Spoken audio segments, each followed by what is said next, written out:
Leeds, Leeds, Leeds. What is happening? Welcome to Working Hours, a show about a place called Leeds, a time called now, and an activity called work. I want to speak to 1,000 loiners over the course of what I vaingloriously believe is the most important decade in the history of the human species, and I want to ask those loiners about what they do all day and hear how they feel about it all. My name is Simon, and this is all my fault. What did you want to be when you grew up?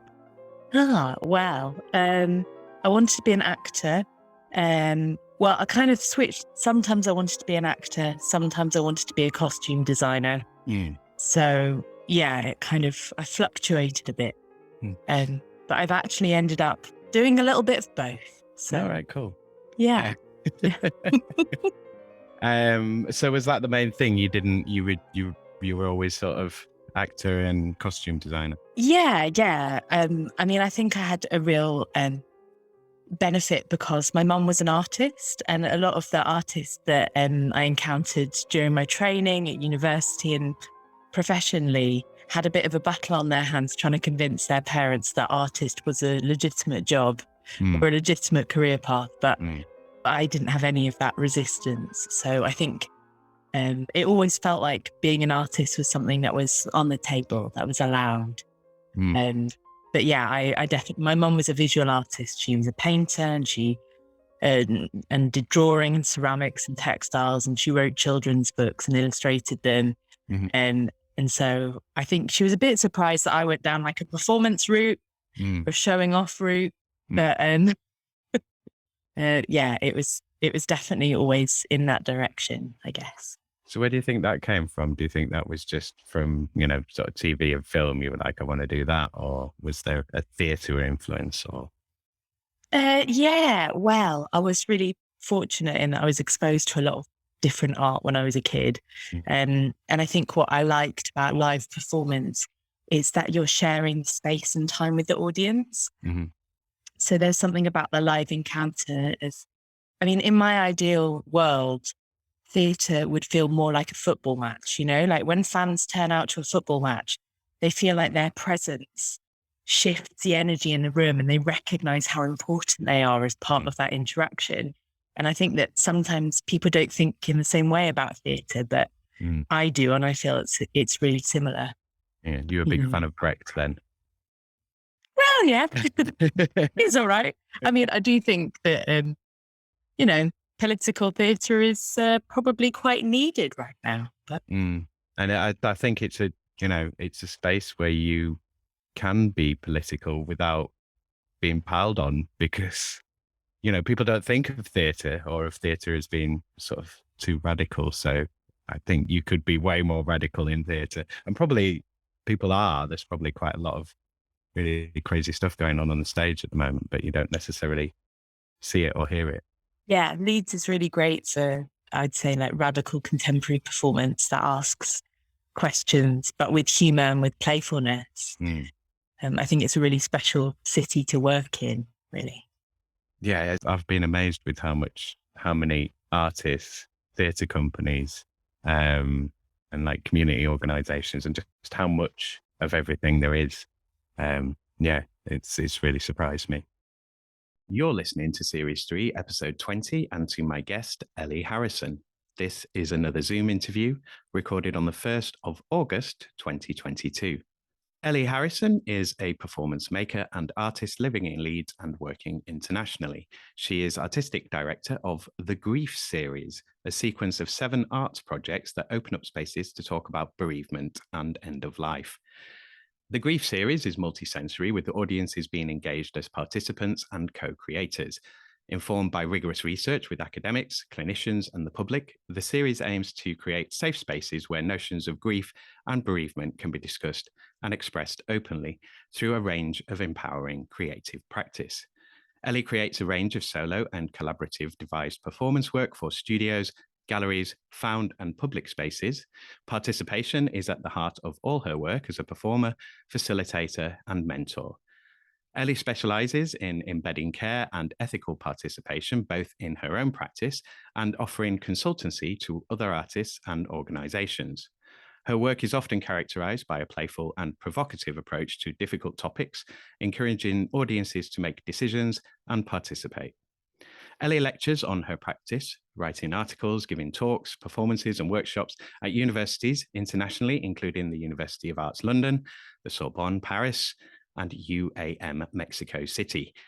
You can find out more about the Grief Series at griefseries.co.uk. Now, please enjoy this episode of Working Hours with Ellie Harrison. Anyway, so we will crack on to the next thing. So what's it that you are doing now then?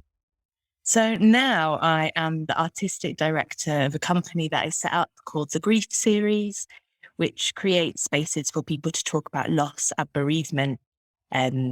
Sometimes that's with sadness, tears, sometimes that's with humour, sometimes we're in fits of giggles, and often with a drink and quite a lot of like cake, food and booze are kind of recurring themes in my work. So, and as I said, I come from a performance background, but I collaborate with artists from different disciplines and also people outside the arts. So previous collaborators on the Grief Series have included chefs, historians, palliative care professors, fairground sign writers, death doulas, 5-year-olds, 85-year-olds, all sorts of different people. So yeah, I create spaces where all sorts of different people come together to make projects about loss. And sometimes it's funny. Often it's funny. So is that now full-time for you? Is that full-time? Yeah.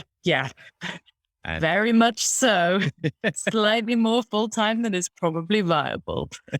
Yeah, I mean, previously I've lectured in performance, so I've been the sort of Uber driver of university lecturers. So I kind of go in for a module or 2 modules, and I go in and do talks around the country at universities. So London, Manchester, all around Leeds. And sometimes it's glam, and I get to go to places like Paris and Mexico and Romania and with my work. So that's been a real joy and a real treat to be invited to all of these different countries to talk about something which I guess on the face of it could look like it's a depressing subject. But actually, when you dig a little bit deeper, you're generally talking to people about people they love and about things that are important to them. And that is joyful, even when it's a lot to hold, I guess. So, how did it come about? How did you get into it? Like, what happened? Did you all of a sudden, like, I mean, was it a coalescence? Like, what happened? Yes. So, I started out making all different kinds of performance. I made a solo show that toured around the country, and then I made some outdoor performances for unusual spaces. So we did a project called Yorkshire On Land Boating Club, where we pushed a boat on wheels 105 miles around Yorkshire and asked people what was important to them. And then for my next show, I decided to make a show about grief because I'd lost quite a few people in my late teens and early 20s, and it had a big impact on me. And I was, to be honest, I was really angry about the fact that we're not great at talking about death. So I thought, I'm going to change that. And so I made a show, and the show's quite stand-up-y almost. It's quite light, quite playful. But what started happening was people started coming up to me after the show and saying, oh, that really reminded me of when I lost my partner, or let me tell you about my dad's funeral, or this reminds me of when I lost my child. And so I accidentally become a bit of a grief magnet, and people were being really generous, donating their stories. And I thought, well, these conversations wouldn't be happening without the art as a prompt. So the art kind of acts as an emotional accessibility ramp into this kind of difficult subject. But people clearly want a space to talk. And so I thought, maybe I'll do a trilogy, like a lot of cool kids were doing trilogies. And then I found a 7-stage grief model. I looked at a 4-stage one, a 5-stage one, and a 7-stage one. And because I was young and stupid and bold, I went, I'm going to do 7 projects about grief. And for each one, I'll collaborate with a different artist working in a different discipline. And I thought it would probably take me about 7 years, but that was back in 2010, and we're now in 2022, and the series will be completed in 2023. So it's actually turned into this epic 13-year body of work. And I guess part of the reason that it's taken so much longer than I thought it would is because communities have really picked it up and run with it and made it their own. And as well as the 7 projects, we've gone and done projects in primary schools, or we've done work with queer churches, or we've been invited to conferences to speak in, in international conferences, or we've taken, the solo show that started it off toured for 9 years. Wow. So whilst I was making part 2, part 3, part 4, part 5, I was still touring around this show at the same time. So it's acquired a momentum that I hadn't planned for, but I'm very grateful for, I suppose. So you say it started with a piece of work. So I take it, you were driven by your own grief to kind of sit down and write, but I would imagine at that point you didn't have the whole of this sort of thing scoped out. So a lot of that's going to be quite a raw kind of emotional process. Again, that first piece of work out there. What am I trying to ask here? Where do I want to go with this? I want to look at how, in terms of that developing, when it became something that became a company, like, was it something that just ran away from you and you followed it straight away?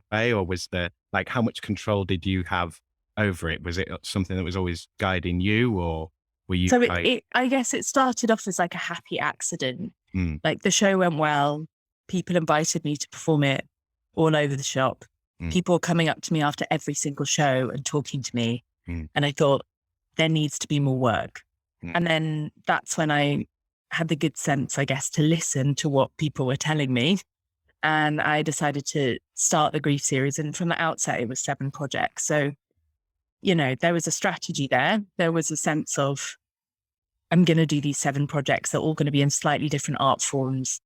They're not all going to be theatre. They're going to recognize that to reach different people, you have to work in different forms.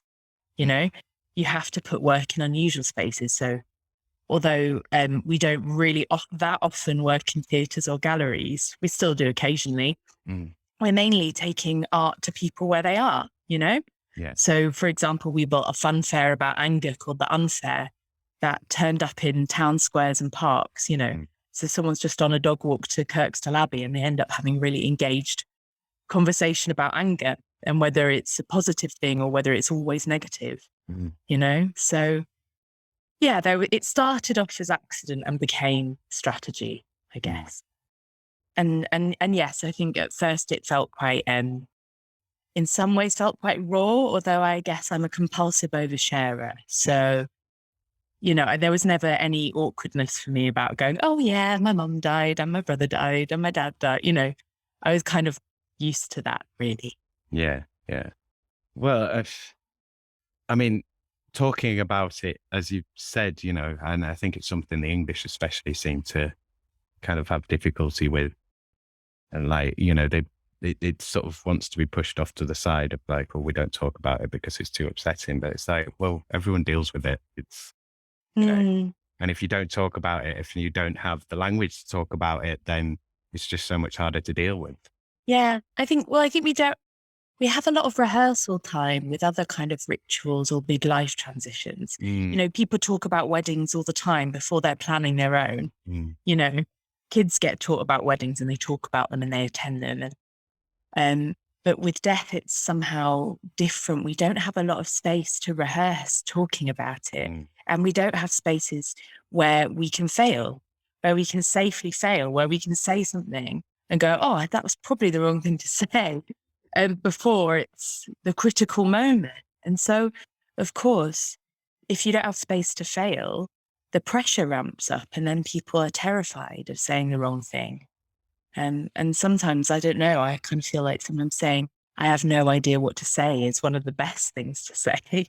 Yeah. And the reactions as well, it's that sort of, in a process of grief, it can be quite often, like within a group or in a family, there are sort of kind of snap decisions that people make of like, oh, this is how people should be behaving. But it's that it's like they forget that grief does funny things to you. You could react in any number of ways. Like we have these expectations of I'm sure we've all had experiences of, you get told of someone's death and then you're like, I didn't react in the way I expected to react. I thought I would, you either did cry or didn't cry, and you thought you would or you wouldn't. And you're kind of like, I thought this would hit me in a different way. So yeah, you never know what to expect with it either. Yeah, it's very twisty and turny, and the more you can find a flow with it and try and resist the temptation to wrestle it into some kind of box or wrestle it into some kind of order, I think the better. I mean, that's advice to myself because I didn't do that. I did precisely the opposite and it kind of bit me in the arse. So I guess, yeah, I think it's important that we create spaces where it's all allowed. And I think in the grief series, we've often used an element of humor as a way of freeing up people, giving them permission to be flexible and express their grief in whatever way feels authentic for them on that day, whether that's laughter, tears, confusion, doing angry karaoke with a punch bag, or, whatever. Is the tour regular, irregular? Like, how does your week sort of break down? Are you mainly working in the house? Are you jumping in the car? Are you traveling around every day? Like, what's your day-to-day? It is completely different every day and every week, which is beautiful. So sometimes we're in fundraising mode and we're doing lots of planning and we're writing funding applications, which is my least favorite thing. And we're wrangling budgets and Excel spreadsheets and having planning meetings and getting all the artists in place and all the participants in place. And then we'll be in project delivery mode where we're making the projects. And then we'll be in project sharing mode where we share them. Yeah, we're out on the road sharing projects. And that can be all over the country historically and abroad. But I guess over the last 2 years, we've really put our focus on Leeds. Because I felt at the beginning of the grief series, I was working far more outside of Leeds and Leeds was just where I slept. So we've really tried to focus on, being a bit more engaged with the city in the last couple of years. Well, no, probably the last 4 years, I'd say. So since 2018. So we work all over the shop. Sometimes we work from my house, which we kind of Team Grief HQ. And sometimes as a team, we're working out of the office at Centre for Live Art Yorkshire, Clay on Regent Street. We might be working in a particular space like the Leeds Playhouse or on a site. So when we were renovate, we made a little museum in a caravan.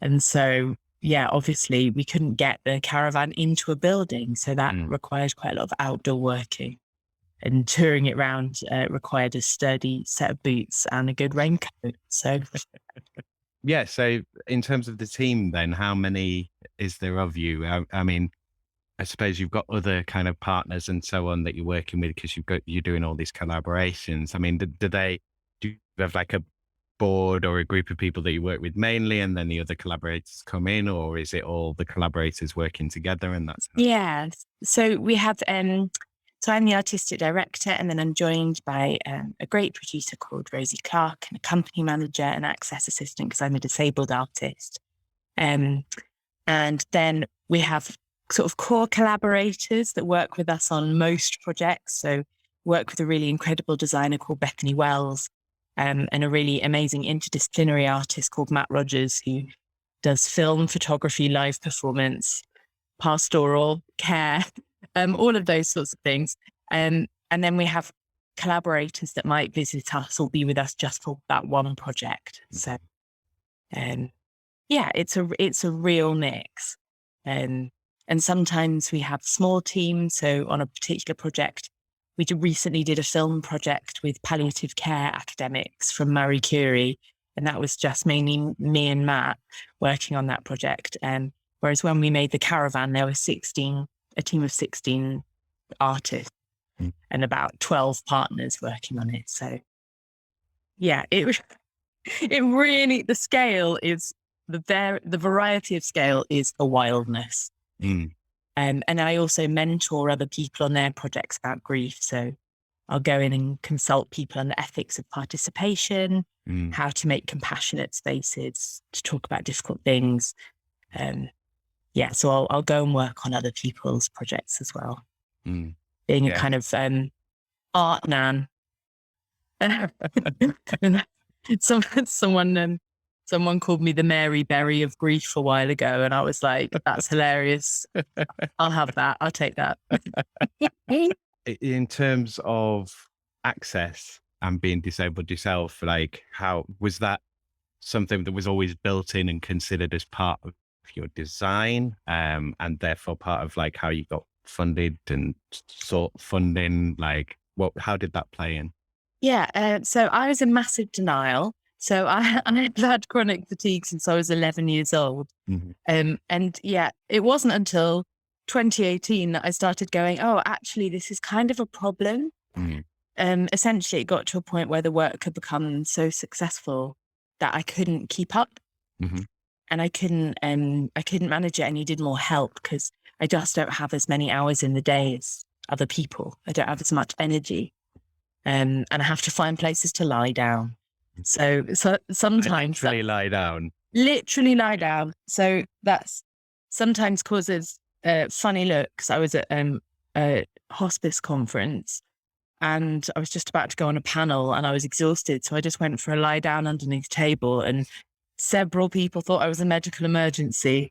So we've made a sign now that says I'm not a medical emergency. I'm just having a nap.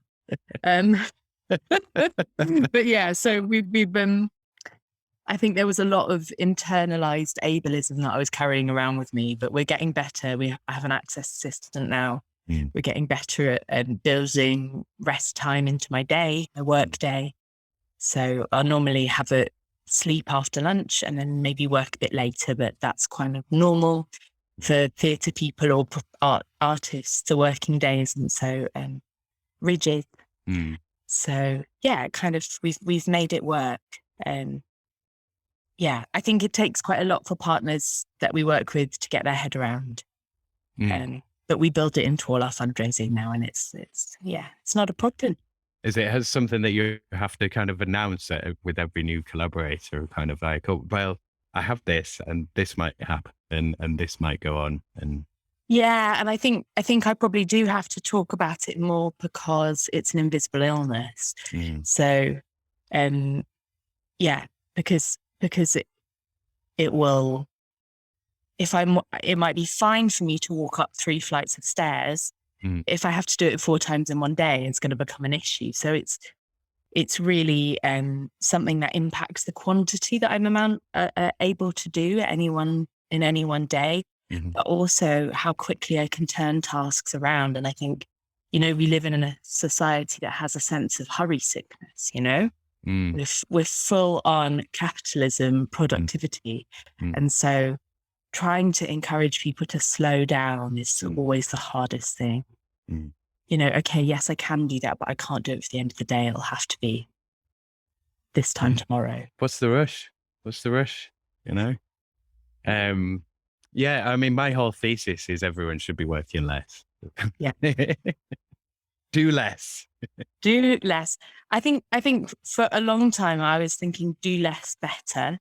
But then I wasn't really living by that. I was doing things in incredible amount of detail with a kind of perfectionist streak, but doing just the same as someone that was able-bodied. But we've just dropped me down to 4 days a week, which is half working. I tend to cheat a little bit when I'm supposed to be resting. I might do the odd bit of research or emails, but it's definitely a step in the right direction. Because from 2010 to 2018, I was teaching Saturdays and Sundays, extracurricular youth theatre, and then doing grief Monday to Friday. And yeah, it was probably not super sustainable as a work practice. It turns out I wasn't a very nice boss to myself. Yeah, well, this is, and then there's a knock-on effect of that you're going to be short-tempered or touchy or like not paying attention or, missing the finer details. And then that sort of cascades into kind of other bad working practices. Mhm. So there's nothing wrong with doing less. If you can, that's the challenge. Oh, that is the challenge. That is the challenge. And trying to slow down in a world that doesn't encourage it. I mean, yeah, I absolutely sympathize with all of that, Chris. I've gone from a situation of being really time rich, and everything else poor, but time rich. And that was great. But now I've no time. The time is gone. It's evaporated. Yeah. So, that's quite annoying. Yeah. So I'm thinking of moving on to like the COVID question, because I think that'll be kind of interesting. But I think as well, I don't always bring in the kind of work-life balance, wellness kind of thing. I've done it at various points, but it's not been like a sustained question. So I suppose I want you to kind of think with that in mind, which I think you would be anyway, because that's kind of the area that you're working in a lot of the time. So if you can kind of think back to going into lockdown, like at what point you locked down, whether it was earlier than other people or whether it was the same time, like how that impacted you, how prepared you were for it. Was it a sudden change? Was it something that you were like, right, I know how to deal with this? Like, take us through your experience and how that's changed your work and working. Yeah, well, historically, obviously freelancers, if you're self-employed, you don't, if you're off sick, you don't get paid. So I have been historically very bad at taking any time off whatsoever, to the point where once I was in a car accident and I still turned up the next day to teach kids with like bruising down the side of my face. But at the beginning teach them or traumatize them? A little bit of both, I like to think. I did playfully tell one group that I'd been in a fight and you should see the other person. And I think they believed me for about a split second and then went, hang on, this doesn't smell right. But at the beginning of lockdown, I was teaching at a university part-time and I had a cough and they were like, oh, you know what? Don't come in. And it was the first paid sick day I've ever had in my professional life. What was that like? Oh, terrifying and glorious at the same time. I felt so guilty. Started planning a workshop plan that they could deliver themselves, these poor first years. And then, so I locked down a little bit earlier than everybody else because of this cough, which was just a cough. It wasn't COVID, but it was a pretty scary time for the arts and freelancers in general. And obviously I employ lots of freelancers. So suddenly all of our income was swept away, but all of our outgoings, office storage, things like that remained the same. So I guess whilst a lot of people were on furlough or were staying at home, getting creative and making art, all the artists were freaking out and writing funding bids like crazy. So it was a really, really busy time. I mean, I think one advantage is we were used to working from home. I was used to working from home. So I was used to people seeing my house on Zoom calls or Skype calls. And suddenly all the people in the council were like, oh no, I'm going to hide my laundry. I think there were a couple of us that had a moment of feeling kind of smug. Only a moment before we got back to our funding bids. But yeah, it was a pretty wild time. And I think coupled with the fact that the subject area that I work in, there was a time where a lot of the charities and the bereavement phone support lines went down whilst they were switching to at-home working. And what started happening was people started just ringing me up going, I don't think I'm allowed to go to my mum's funeral. What am I going to do? Or what are the funeral restrictions in Stockport? And I was like, I don't know, but I'm going to find out. 7 a.m., 5 a.m., these panicked phone calls late at night, early in the morning. Just in a kind of grassroots activist way, people were grieving and they didn't know what to do. And they wanted someone that they knew had lived experience of grief to speak to on the other end of the phone. So I ended up fielding quite a lot of Yeah, fielding a lot of phone calls and trying to make 10 phone calls so the grieving person only had to make one, doing a lot of signposting, working out where to find up-to-date information about funeral restrictions. But yeah, I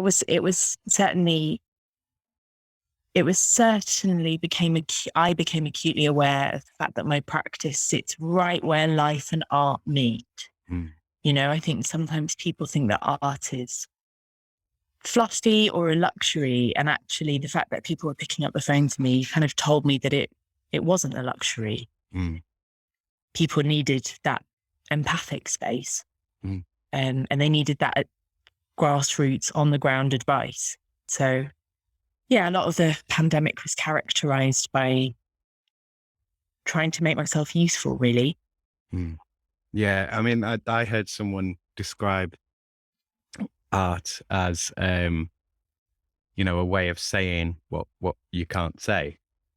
Yeah. And when you were, talking about the theatre pieces before, I mean, I was thinking as you were talking then, I mean, you have there a tool that can compress time, like if you think of a process of grief, you are doing other stuff through the day, you're working and then the moments come to you. But if you compress that time, you can turn it into a cohesive narrative. You can turn it into things that are recognizable stages and that are processes. But as you experience it, it's like, I'm not thinking about the grief, or the grief is with me, or it's there all, like it turns itself up to really loud and then it'll quiet down, or it'll be a background buzz. So it's that, yeah. Yeah, I mean, I definitely, completely. I think there's a beautiful thing called the dual process model that kind of describes that process of actively getting on with your life, working, doing those sorts of things, and then processing your feelings. And you sort of you oscillate between the two different workloads.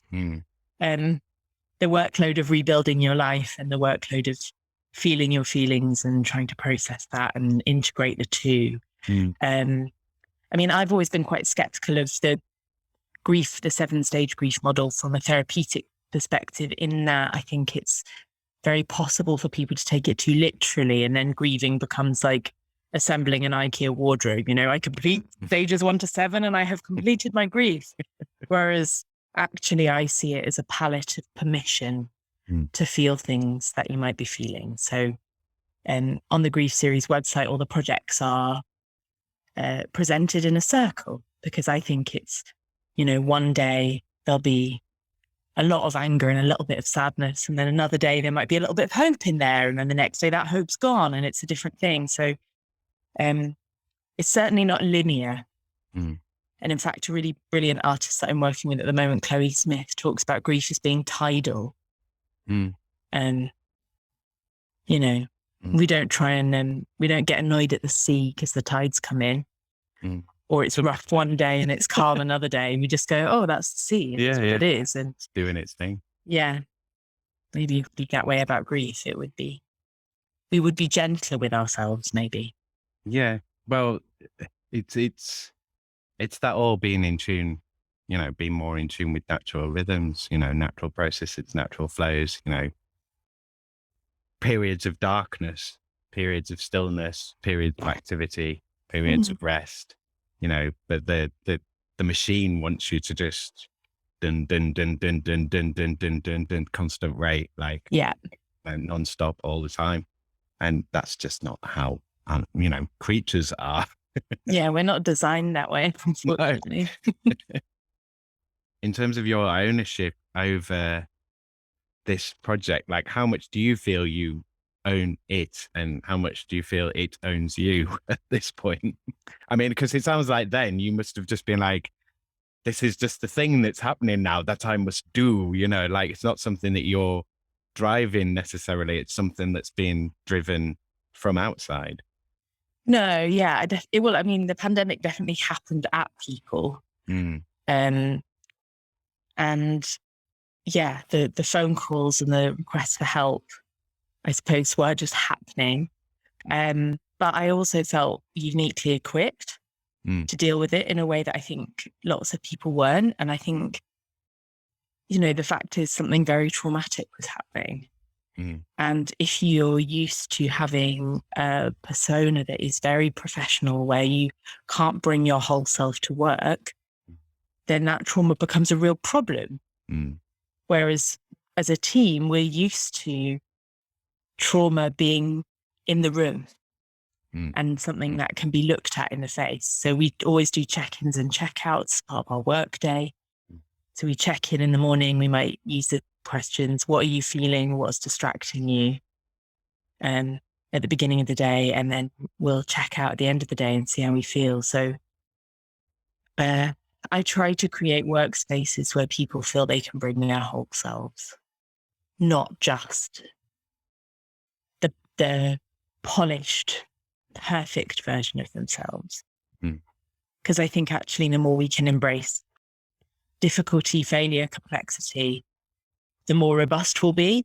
And I think I noticed that, a lot of the smaller companies like Grief Series were a lot more able to be a lot more resilient than the big organizations. In what way? What do you mean by that? Well, we're used to, as a smaller company, we're used to not knowing things. And we're used to being able to say, I don't know what's going to happen. Yeah, just having to kind of react and be constantly, well, you're more agile, aren't you? We're more agile, but we're also more transparent about our feelings. And we are more able to boldly not know and not see that as a weakness, to see that as a strength. And say that things will happen and we will need to react. Some of it will do great, and some of it we probably won't. We'll mess it up, but that's okay. I think artists are very good at making friends with our own failures. And so actually, in a situation where you're constantly having to decision make incredibly quickly and you're constantly having to pivot, being okay with failure and not beating yourself up about it is a pretty good place to start. Yeah, and it's like with an artistic or creative sort of endeavor or career, you're kind of putting your failures out there, unless you get to the point where you've kind of, you've done it well enough and then you've got the brand and you're recognized. But you kind of like, as you're working and as you're developing your work, like things that you think are naff, or that was like, oh, I wouldn't do that way. I would do this completely different. Like it's out there, and that's kind of your work. And you have to kind of be all right with that to a degree. I think you have to be kind of like, that's part of what my evolution to this point.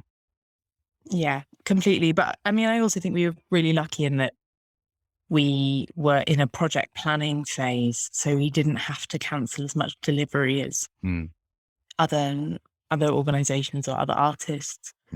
So we were in planning, fundraising mode, and we could do that fairly easily remotely. So, and we had a load of tools and workshop things that we were able to, creative tasks to help people process grief, that we were able to put out into the public realm and go, if you can't go to somebody's funeral that you want to, here's a list of creative tasks you might want to do instead as a way of honoring their memory. So we had things in the toolkit that were suddenly 5 times as valuable as they had been before. Let's move on to, we'll do climate change first. Because I was thinking, I'm thinking about, what goes with what as you're talking. But I mean, like all the areas kind of cross this. So we'll start off with climate change. So what can you do? What are you doing? What does your project do about climate change, mitigation, adaptation? Is it something that you can do anything towards, or is it something that's, like, it's out of my remit, I'm not touching that? Or like, what's your approach and how is it affecting your work? Well, I think we're quite lucky in that a lot of the things that we do are organically pretty good for the environment. We're incredibly small. We don't run big buildings, big offices that use up loads of unnecessary power. Most of the work that I do is either out of secondhand or inherited objects. So we do a lot of work with, secondhand antiques, things that we find, also things that I inherited from my family. So our personal objects are kind of, constantly in use. And we're working with amazing Mexican paper sculptors, and they only work with recycled materials. So, that's cool. Yeah, we're pretty lucky. We have joined SAIL, which is an organisation that helps companies be more eco-friendly. But we're just on the start of that journey. I think we feel like we're just coming out of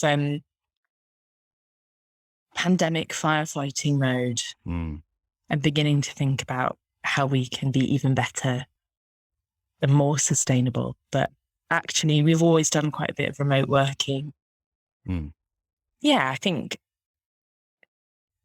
we think carefully as part of the subject matter about the life cycle of objects. And as a company that is project funded, we are very good at doing a great deal with not very much resource. So there isn't the chance to waste money on things that get used once, If we're going to buy something, it has to do us for the next 10 years, and it has to be able to be curtains in an installation, and then tablecloths for an event, and then, various made into flags for a primary school project, Yeah. All of our objects have to work quite hard. That's good. I mean, there's a couple of interesting things there. Well, I think it's interesting in terms of, sort of inherited stuff and consumerism. But as well, I mean, like, you must have come across the term climate grief. Yeah. And it must be something that, is that your work engages with to various degrees. So if you can talk about that a little bit. Well, I've actually just worked on a project about climate grief called Distant Futures. And then they're working with different communities and VR to help people think about how we hold climate grief, I guess, how we create space for those feelings, because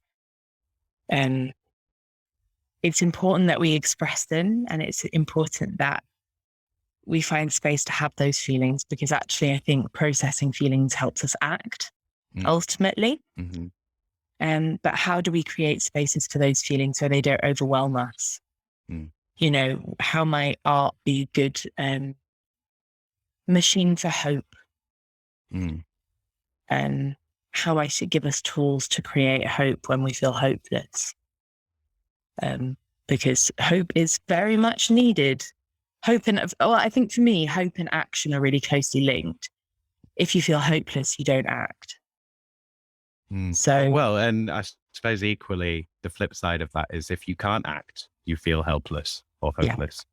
Yeah. I mean, if you're put in a situation where you literally can't do anything about it. So, well, there's no hope then, is there? Yeah. Yeah. So how do we give communities tools for tapping into their hope? And also, how do we create spaces for people to feel the full force of their grief and know that it's tidal, that it will come and it will go?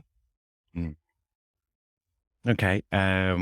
So in terms of kind of using inherited materials, I don't know. I feel like there's a question there, but I can't grasp it. Yeah. I mean, is there anything that you want to sort of add on that? Well, I suppose I'm a natural, archivist or hoarder, depends what your take is. I like stuff. I like stuff. And I like the way that stuff mediates our relationship to the dead. And I inherited a lot of stuff.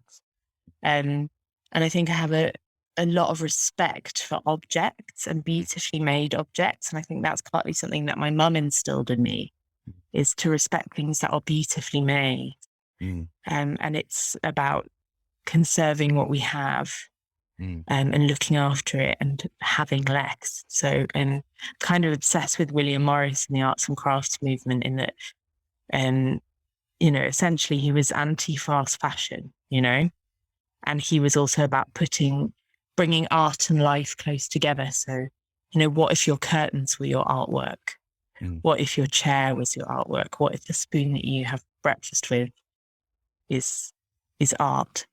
And I think that reevaluating our attitude to objects and having fewer.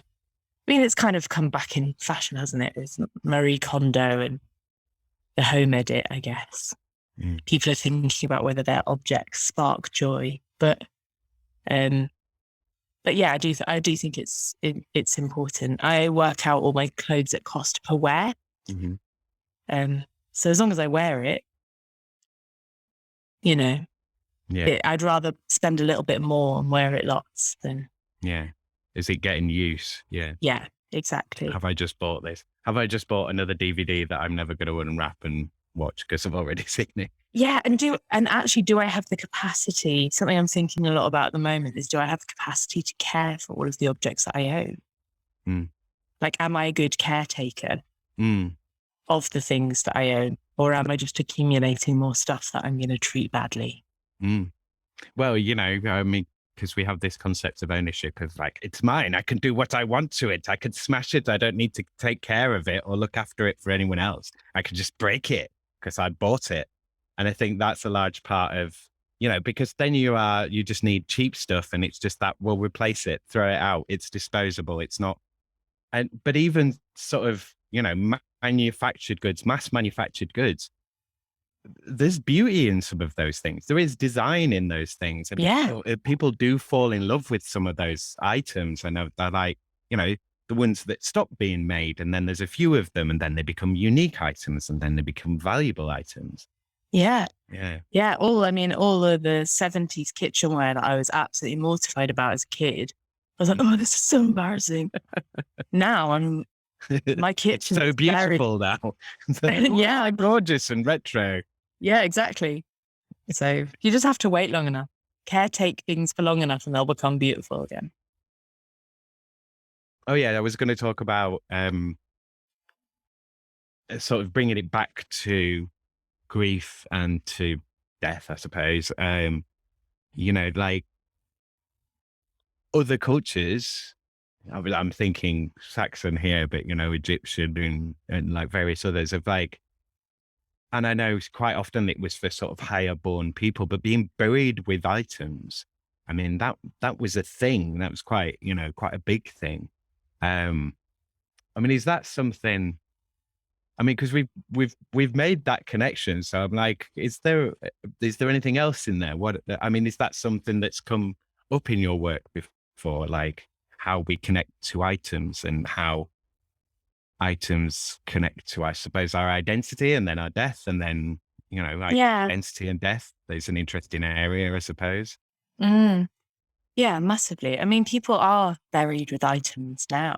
It's something that happens in the UK. In fact, I had an audience member when I was performing in the Highlands of Scotland, and we had a really lovely chat, and he was talking about his wife was terminally ill and in her final, days.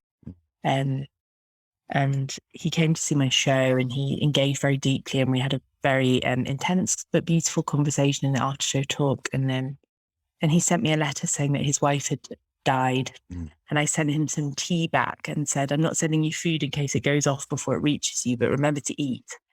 And then he sent me this huge box and I was like, what on earth is going on here? I was like, is it going to be Gwyneth Paltrow's head? It feels really heavy. It's massive. And I opened it up and it was a teapot that his wife had made in the 50s. And she was apparently a relatively famous ceramicist. And he said, we're burying all of her ceramics with her, except for this one teapot, and I want you to have it. Wow. So it's definitely still something that is live for people now. But you do have to check, because depending on whether you're getting buried or cremated, there are certain rules about what you can and can't have in the coffin with you. Yeah. For probably quite obvious reasons. Yeah, because funeral workers don't want to end up using their own services. Safety at work. Yeah. Okay, so I'm not going to go down that rabbit hole of safety at work and like everything else right now, because we could do that. But I'm going to press on. So I mean that as well, that imbues that item with, so much symbolic value, in sentiment and so on. But it's like a thing being so much more than a thing. Yeah. Okay, so where are we up to? We've done climate change. We've not got very far, have we? So if we have a look at Brexit, so since we have Brexited, has that changed your work at all? And if it has it made it worse, better, or has it not made a difference? Yeah, it has made a difference. I mean, made lots of differences. The first thing that springs to mind is that the cost of materials has gone up massively. Mm-hmm. So when you're planning long-term projects, all of that planning has to get done twice, 3 times over, which of course has its own impact on, if I'm being brutal, like productivity. And the way that we work is that you'll put in a bid, you'll put in an application for a project, and then you'll wait 3 or 4 months, then you'll get it back, and you'll either have got it or you won't. But it becomes increasingly difficult to anticipate costs because the price of things change. Plywood has gone wild in terms of costs. So suddenly all the sets that we build become 5 times more expensive. I think there's also, we have to think carefully about how we engage communities, because it feels like people are a lot more divided. So in terms of the methodology we have for working with communities, we have to be aware that if those real points of division come up, how do we hold those compassionately without siding one way or the other? How do we hold spaces for people to come closer together and not just magnify or recreate that divide in a way that is toxic and damaging? And so there's kind of emotional impact in how we work with communities. And, it has an impact on international work as well. That hasn't been the case for us at the moment. We've mainly been working with artists in Mexico, so they're never part of the EU. So we're lucky there. But really, I think the biggest thing is the emotional impact of how do we talk with compassion when the media likes to stoke division. Yeah. I want to look at social media through the amount of time it takes up in your work life.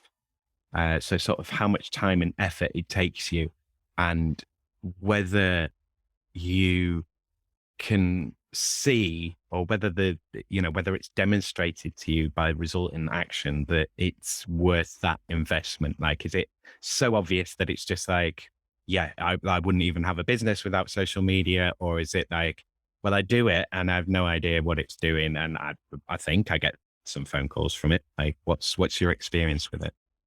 Yeah, well, I'm really bad at it. So, partly because there's times when it feels like it's an organic sharing from my practice. So if I'm doing something, the good thing is art's often quite beautiful. So it's quite easy to share. It's not like other jobs where it might be more challenging to make your office look exciting or interesting. So when it feels like it's a sharing of my practice, then it's beautiful and it feels organic.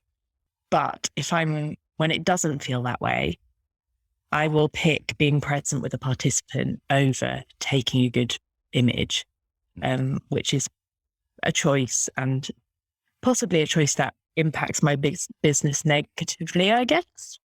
Like, I probably should be better at social media. Yeah. Do you have anyone doing it for you? Do you have a social media person or anything like that as well? Oh no, the beauty of working in such a small organization is I'm the artistic director. I also write the funding bids. I also wash the laundry for collaborators to stay at my house. I clean the toilets. I do the social media. It's very collaborative. But I do work with a photographer, with an artist called Matt Rogers. He takes beautiful photographs that we use from projects. And my producer, Rosie, is actually much better at social media than I am and has been doing bits that have been considerably more effective than what I have been putting out into the world. But I do think we've had to think very carefully, because a lot of the time the work that we do is confidential. And you can't say, oh, sorry, I know you were just in the middle of telling me about this really traumatic event in your life, but could you just stop? Because I just want to grab this tear before it falls. Yeah. That's not ethically okay. So we've had to find lots of creative ways of working around it to protect participants' emotional safety. So we do a lot of flat lays, and I love a colour scheme. And each project in the Grief series has its own colour palette that I stick to quite rigidly,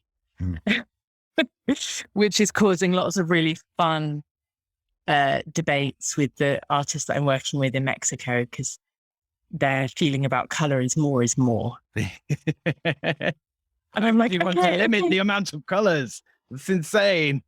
I know. They're like, can we just have 3 more, Ellie? I'm like, okay, just be patient. It's hard for me.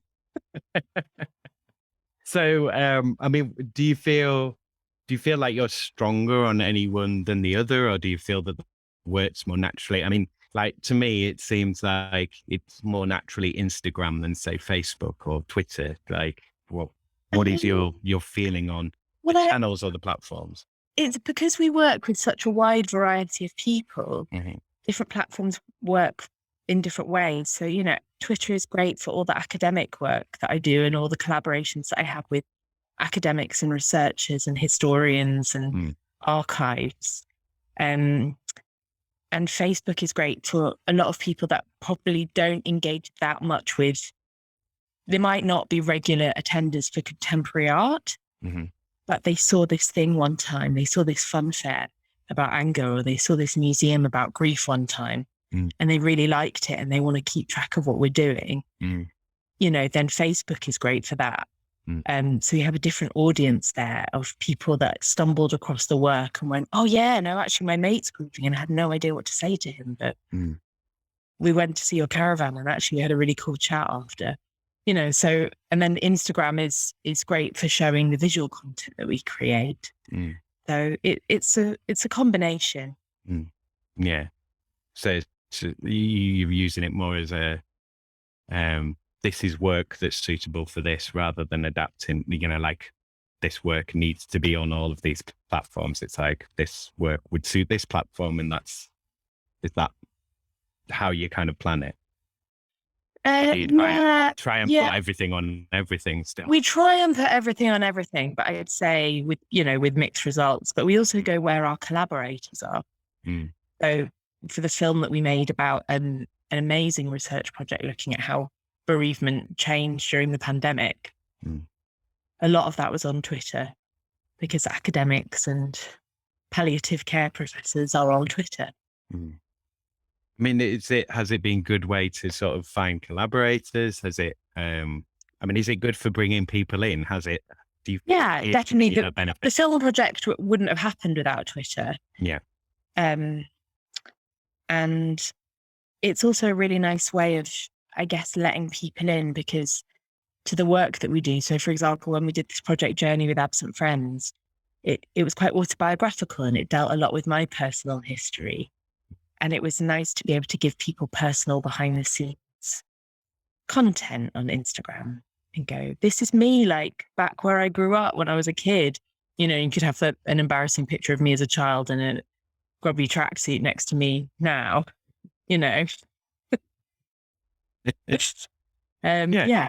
So it worked well in that way. And when we were in Mexico, when we've done our research visits to Mexico, it's a great way of sharing what we're seeing and transporting people to that space with us. The other side of social media, so I think anyone can kind of recognize the experience of, you go on a platform, you're going to post something. If you're on the actual platform itself, and then all of a sudden, it's 10 minutes later and you don't know why the hell you were on there in the first place. And so the sort of getting lost, or like the other side of the scrolling side, the social side, the interacting with other people's posts, the, building followers manually, that kind of thing. Like, is that something that you only pay attention to potentially early on, or is that something that's kind of active and ongoing? Like, once you get to a point of building an audience, has it felt that it's kind of grown organically, or is it something you constantly have to, put the work in and do the manual labor on? I'd say it grows organically, and it's particularly good for research, actually. Mm. When there might be an artist or a researcher, and I'm really excited by their thought processes. I don't quite know how we might work together in future, but if I follow them, I can look for those points of crossover, and they go, yeah, actually, they've just done a call out. I'll respond to it. Or, I've just seen this opportunity which would be a great opportunity for us to collaborate together. So yeah, it happens organically, but I don't spend an awful lot of time there. Yeah. And I suppose as well, like, you don't really follow anyone unless you are expecting to have some kind of engagement with them. Like, I know I've talked on here before about, sort of people, all the stuff of yours that gets seen, but you don't know who's seen it because they haven't interacted with it. So they've seen it. Or they might have seen all of your stuff, but they've never interacted. So you've no idea. Yeah. But they're following you ultimately at some point so they can give you a like or something, because they're connecting to something else there, I suppose. Yeah. So, well, I suppose it links back to what you're saying of, you're waiting for those opportunities to kind of work together or to have that interaction. Yeah. And I also feel like it's become a bit of an informal archive of the co-authored nature of the work. So we did a project, we did an ofrenda. So in Mexico, people build ofrendas during Day of the Dead to commemorate people they've lost. Mm-hmm. And we did a remote ofrenda in 2020 and in 2021 that the general public could add to. Mm-hmm. So they would send us their photos and memories of people they lost, and we would add them to the ofrenda that was in a shop. Well, it was in a large window of clay, Centre for Live Art Yorkshire. Mm-hmm. And so every time you walked past, there would be a new photograph and a new memory added by a member of the public. Mm. And it was nice to be able to share those on Instagram, and it becoming a sort of an unofficial archive of the work. And a way of people were people that were immunocompromised and maybe couldn't travel to see the ofrenda itself, but they could see it online and see that their contribution had been honoured. So that was very joyful time in our Instagram feed for us. If there was a universal basic income, how would that affect your work? And would you still be doing the same thing? Would you still be doing it the same way if you were still doing the same thing? Like, what would a UBI change for you? UBI would be the dream. We spend a lot of time applying for funding. Mm-hmm. And if we had UBI, we would spend less time applying for funding and more time working with communities. So I could spend less time wrangling Excel spreadsheets and more time talking to kids about people they've lost, And I would like it that way. So it would completely be a game changer. And it would also mean that a lot of the collaborators are marginal in some way. So we're a group of people that have lived experience of trauma. We're making work in unusual spaces, not in the big Barclay theatres and galleries. We're disabled, we're queer, we're women, and actually UBI would take a massive load of pressure off people that are already fighting lots of structural societal barriers. So it would be great in terms of leveling the playing field a little bit. And it would also mean that I could reclaim a sense of intuitive making. So when I was an emerging artist, I would sort of do something and not quite know why I was doing it. I'd be sort of I guess what from the outside would look like messing around with an idea. Yeah. And now that I'm more established, because of the funding structures, you have to know 4 months before your first day on a project how many 7 to 9-year-olds in Gipton are going to take part in your project. Yeah. And how many days work it's going to be for everybody involved. Yeah. And whilst it's important that we make a compelling case and that we're not wasting funds, it does rob it of the ability to be surprising and organic. And so a UBI would change our process and actually, I think, make it way more responsive. Because if a community had a crazy idea halfway through the project, we could go, yeah, okay, let's go with it. Rather than, I'm sorry, that's not what we said we're going to deliver. Yeah. I mean, we're pretty good at talking to funders who have a good relationship with our funders, but they're pretty they trust us. But UBI would make a massive difference. Do you get any corporate work, any sort of, or I mean, or organizational stuff? I mean, do organizations sort of, I don't know, I could imagine maybe if there'd been something terrible at a workplace, maybe then it's like, we need this, but I'm just wondering if you do get any, like maybe CSR money or, like any sponsorship or. Yeah, we haven't really done much corporate work. It's not because there's not potential there, I suppose. Because we're so values driven, that would narrow the amount of corporate work we'd be able to do, because we'd need to find corporate partners that we felt were radically inclusive, that shared our values. So yeah, at the moment we're trying to get off that project funding treadmill. But I felt like we were nearly there pre-pandemic, and then the pandemic has upset that a little bit. But then I'd definitely be, interested in doing corporate work, provided the right partners appeared. Yeah, I mean, it'd definitely be an interesting avenue for you, and sort of how you would adapt work or create new work, or I think it'd be an interesting area. Yeah.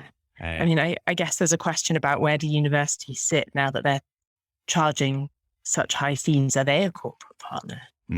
Yeah. I mean, bringing it back to specifically with you, and with your, with your line of work and with the projects. So, I mean, how do you think a UBI would affect grief? I mean, obviously that's going to give people the ability to, leave a job without worry, to take time off. Like how, Yeah. I mean, the compassionate leave policies of workplaces are really hit and miss. They are really patchy. And that's if they even have it. Yeah. I mean, the horror stories that I have been donated over the years of workplace malpractice, in terms of saying, I'm so sorry that you lost your child, but surely that means you don't need your paternity leave now. Really awful things. And so UBI would allow for people to draw their own boundaries and take their own time, which I think could be really valuable without fear. And actually, I think, compassion is a really urgent public health issue. Trauma is a significant public health issue. Most addiction comes from trauma. A lot of antisocial behavior stems from trauma. And so a UBI would make us more compassionate and make us more able to survive and process our trauma, process our feelings. And you might see all sorts of amazing transformations happen within society. Like, I don't want to be too utopian, but, imagine if people had, everyone that needed counselling had the money for it. But at the moment, if you've got a choice between the cost choice between an hour of therapy and a bottle of vodka is not really comparable, right? So, and to be fair, the vodka sounds more fun. In the short term, you just do the crying later. Yeah, that's what it is. It's delayed. It's delayed. Yeah. Well, you can't avoid the. It's worth doing the work, because you can't run away from your feelings. They will get you. You Oh just, yeah. just setting yourself up for a fall if you don't sort of sit down and listen to yourself Yeah. and deal with how you feel. Yeah. There's something else I wanted to go into there. Go on. Sorry, if you're going to. No, I was just going to say there's a really wonderful book that is very trendy at the moment called The Body Keeps the Score, which is all about how trauma lives in our bodies. And I think UBI would allow us to be more present in our bodies. Mm. Mm. And I think what you said there, I can't remember what your terminology was, but I was thinking of it in terms of just when you were talking about trauma, and I was thinking just pain, just the connection between trauma and addiction and different forms of addiction. But a lot of it is just pain, and it's pain relief. It's that I don't want to be in pain, and grief is the same. With the stages, a lot of it is pain avoidance. It's like, well, I'll be angry, and then I'm not in pain if I'm angry. I'm not in pain if I'm in denial. I mean, we haven't gone through your the 7 stages that we're using, so we should probably get that in here so it's on the recording. So so if you want to sort of take us, well, just list off the 7 from the 7 stages. Okay, so let's see if I can remember them off the top of my head. This will be a fun challenge. I'll count them. So, denial. No, there's one that's like shock and denial. That's the first one. Right. I think. Yeah. So when you just can't make contact with it. Then there is like, what's it called? It's something like depression, loneliness, and hopelessness. It's really snappy. Yeah. Titles. There's anger. Okay. That's great. Anger and bargaining. Yeah.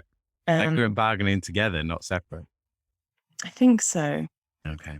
Oh, geez, you've put me on the spot. If you'd asked me, should we leave like, it? 2013, I'd be able to reel them off. No, I'll have to get back to you. There's definitely acceptance and hope in there. There's the upward turn, which is just before acceptance and hope. So we've got 7 and 6. Uh-huh. I think we're just missing 5, right? That sounds about right. I've stopped counting. But it's a palette. It's not a linear process. It's not stages. It's a palette of things you should have permission to feel. Well, even with the stages, it was like, well, you could be in any one of these at any time. And even you can be any couple of them. You can veer within and between all of them. So yeah, sometimes within an hour. So yeah. But that is really great homework. I should probably, before the end of the grief series, or just do some revision on that. Well, I mean, it shows you haven't had to think about that part of it for a bit, because otherwise you'd just be straight off the top of your head. I should probably, what I'll do is I'll put it in the intro. So we'll cut this bit out and then I'll great. put the intro in. Great. But also, if you want to keep it in me not remembering, I'm not worried about that. Yeah. Failure is fine. If you could change any 3 things about your work, so, regardless of budget, you can go as off the wall as you want, or you could be like, I'm perfectly happy, wouldn't change anything. So any 3 things about your work, what would you change? We would be in receipt of core funding. And so we wouldn't be living on the project to project treadmill, which would allow us to work slower and to do more research. Because generally, I think the more research we do at the beginning of the project, the better the output for participants. But when that research gets squeezed, the project then becomes not as securely grounded, like the foundation isn't as strong. I suppose that's the biggest one. And that would have all sorts of ramifications, which I guess is similar to the UBI question. Because that would allow us more time to archive. And I think it's really important that with live performance, which is ephemeral and disappears, not like visual art where you have a painting afterwards or you have prints. When it's conversation based, archiving is really important because Otherwise, the archives are just going to be full of straight, white, rich guys. And we need all sorts of different people and all sorts of different lived experiences in our archives. And I suppose it's this, where I'm getting to. I'm nearing completion of the grief series, and I'm thinking about what the legacy is. So time to, I guess the second change would be time to adequately and respectfully honour all of the participants by archiving the project in the most beautiful, thorough, rigorous way possible. That would be something that I would change rather than having to squeeze it in amidst funding bids and meetings. And the third thing I would change is the homogeny of funding boards. Yes. I would want a more diverse. I wonder if that has any connection at all to the type of things that get funded. I wonder. I wonder if it might. So I would hope for more diverse leadership teams in arts organisations. I mean, so sort of going back to kind of funding and UBI. I mean, do you think what I want to sort of go into there is, like arts funding, there's a level of, with arts funding, they want to be, some of it's kind of like, we want to be community oriented, or we want to be spotlighting this, or we want to be doing that. And then there's loads of it that's just like, opera for rich people and cheaper tickets and like nice theatres for them. And like, so, and from the UBI side, I mean, the kind of, should art paying for itself? Like, if it's inherently valuable, then should it always be losing money? Like, I'd just like to get your thoughts on that kind of area, because you've kind of opened the door with the funding board. So, I mean, would the ideal be that you just had the money to put the art on and you do the art, and then the people that engage with it? Because I mean, I suppose there's something to the marketing, getting people to hear about it and getting them in and trying to make something that they do engage with, like that they're willing to spend money on, because they're like, I really like that. Well, actually, 95% of the work that the Grief series delivers is free at the point of access, because I'm not interested in making work just for rich people. I want to make work that my friends and my family might be able to see or access. So for me, it's that's where things like Patreon become interesting, because that way people that can afford to pay can and support the work. But it's not, but a ticket price doesn't become a barrier, or it doesn't become a tool to keep someone in the room when they don't want to be in the room. Because once you spent your, I don't know, I'm thinking about how much a West End ticket might cost. Once you spent your £100, you're less likely to leave, even if the work offends you or hurts you or is laughing at you. Yeah. You want to get your money's worth. So, well, I paid for this. I've paid for this. Okay, they're making jokes at my expense, but I've paid for it, so I'm going to sit here and take it. And I've been that member of the audience. I've been in things that I'm like, oh, I'm stuck here now. Shit. Whereas in an ideal world, it would be free. And then people that can pay, in that way, the people that are spending, I feel like the majority of people that are spending £80 on an opera ticket could probably afford to spend £120 on an opera ticket, Yeah. I don't know. I certainly don't want to start bashing opera and high art and ballet, because it's good stuff. There's enough space for all of us. Yeah. I just think money can be used as a bit of a weapon sometimes. Yeah, who gets it? Who has access to it? And who says what good looks like? You know, Mm. who says what good looks like? I mean, even if it's managed by ticket sales, I mean, your ticket sales are dependent on, having the marketing and having, getting the word out, getting people knowing what it is and wanting to see it and, having that buzz. And so, I mean, that's an expense in itself, getting that. I mean, or even from word of mouth, then that's, it has to be good enough and you have to have the right people there that they are going to talk about it and talk to the right people about it. It's actually about relationship building, isn't it? And I think sometimes larger organizations have ideas from the top that are like, guess what? We're going to do this project on this community, at this community. And the community like, no, you're all right. We made this thing for you. Yeah, why? We made this thing at you. No, it's okay, actually. Or like, even if I wanted to go, I can't afford the bus to get there. Or even if I wanted to, I've not got the childcare to make that viable. Yeah. So I don't know. I think we need to, there's a model that I don't know an awful lot about called ABCD, asset-based community development. Okay. Where the community decide what they want. Like the community should be commissioning artists. Yeah. Not artistic directors necessarily. Yeah. Well, that's a whole area, isn't it? So it's a whole other conversation.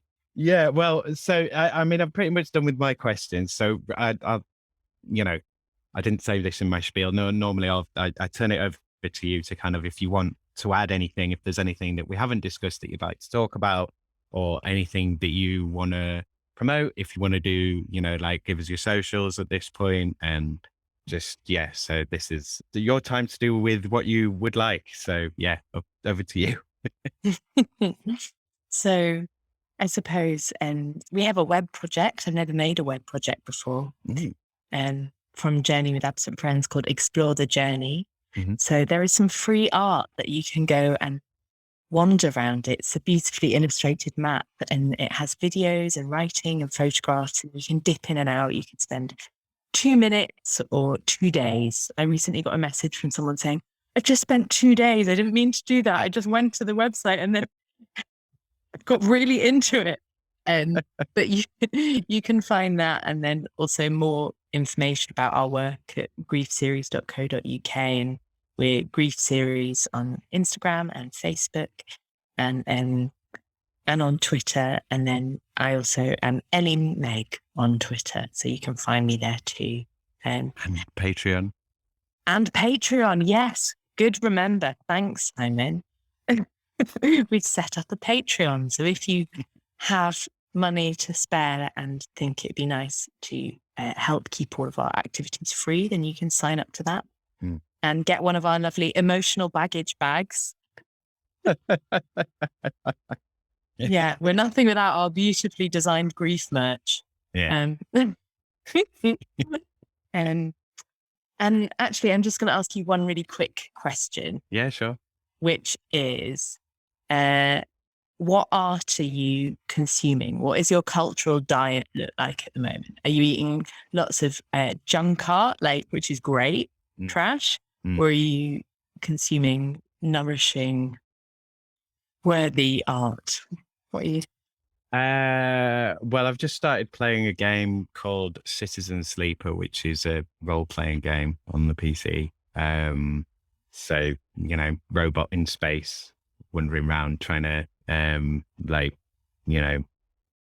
make friends and influence people and discover secrets and get off to a new world and try not to get killed and all of that kind of stuff. I spend far too much time on YouTube.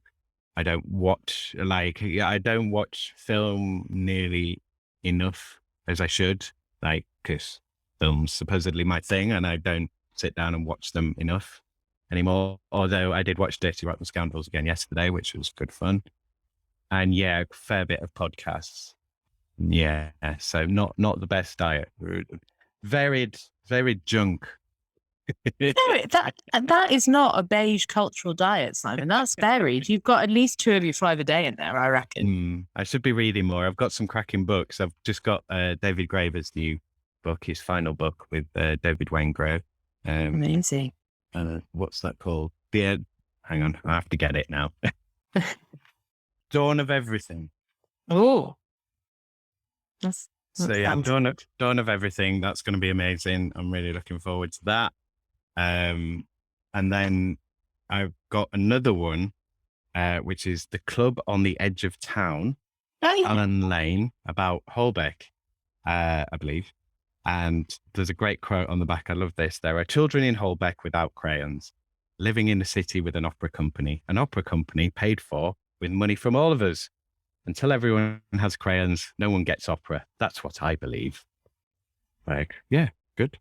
And it's got a quote from Lem Cisse on the front. So if it's good enough for Lem, it's good enough for me. Yeah. I read that a couple of weeks ago. Is it good? Yeah. It's bold as well. It's bold. Doesn't take any prisoners. Cool. Yeah. Nice. So looking forward to reading them. Yeah. But I do have to read more. I've been terrible. I need to consume some proper culture again. And I haven't been to the theatre for a while. I have been since lockdown, but I went to see Hedwig and the Angry Inch, which was really good. Did you see that at the Playhouse? Yeah, with Davina. Yeah, it was really good. Yeah. Jamie, who's the director, is one of my collaborators in Chosen Family, actually, which is wonderful. And yeah. Yeah. Anything else that you want to add? Any other questions before I wrap it up? I don't think so. Just thanks for inviting me to chat to you. Thanks for taking the time, and thanks for having the patience for me messing up. It's okay. It gave me the perfect opportunity to watch a horror film all about grief. It's great. Yes. Yeah, you were watching Men, weren't you? So yeah. What's your sort of summary? Well, quick capsule review. It's Marmite. Right. Okay. You're going to love it or you're going to hate it. Mm-hmm. I'm a massive fan of looking at the interior design within films. So there was a lot of really, really good interior design in the film, to the point where there was one very dramatic moment, and I was more worried that in one of our characters running away that the table would be damaged. But I think it was okay. I think it survived. Thank you again to Ellie for being my guest. Thanks again to all my guests, and thanks to you, Leeds, for being my subject. And of course, most of all, thank you to you, my dear listener. Come back next week to hear the episode I was going to put out this week. Okay, that's me. Cheers, ears. Take care out there and be kind to each other, Leeds. If you're listening to this, I assume you have some connection to Leeds, like living here or being from here. If you're such a person in Leeds or from Leeds and you haven't done your recording for working hours yet, then don't wait. Email me right now. Quick, get a pen. workinghourspod@western-studios.com. Let's arrange some time for us to record your working hours interview. If you fancy being my guest, put guest in the subject of your email and add a short bio and some suggestions of your availability. If you want to be on working hours, we will need a 2-hour window in which to record. I can record in your work time or during your downtime.